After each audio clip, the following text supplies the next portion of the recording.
राज्याचे मुख्यमंत्री देवेंद्र फडणवीस यांनी सोलापूरच्या एका कार्यक्रमात आयटी पार्क देण्याची घोषणा केली।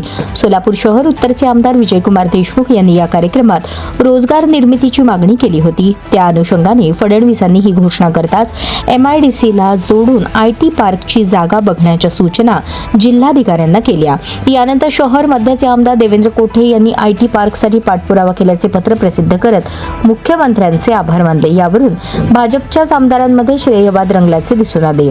दक्षिणचे आमदार सुभाष देशमुख यांनी सुद्धा या प्रकरणात कोंडी MIDCतील जागा सुचवली, पण ती जागा त्या पार्कला पूरक नव्हती।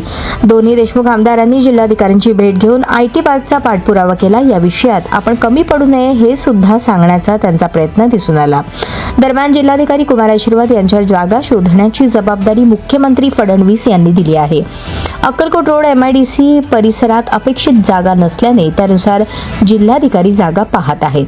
त्यांनी आतापर्यंत होडगी गावाजवळील एक शासनाची जागा पाहिली आहे, ती आमदार सुभाष देशमुख यांच्या मतदारसंघात असून दुसरी जागा त्यांनी पाहिली आहे ती कुंभारी भागात आणि तिसरी जागा बोरावणी परिसरात, जो भाग अक्कलकोटचे आमदार सचिन कल्याण शेट्टी यांच्या मतदारसंघात येतो।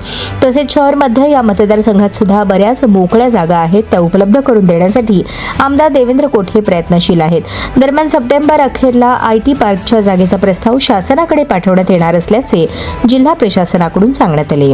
आता एकीकडे आयटी पार्कवरून पहिलेच भाजप आमदारांमध्ये श्रेयवाद रंगला असताना आता जागा कुणाच्या मतदारसंघातून उपलब्ध करून द्यायची याचा साहजिकच दबाव जिल्हा प्रशासनावर असेल यात शंका नाही।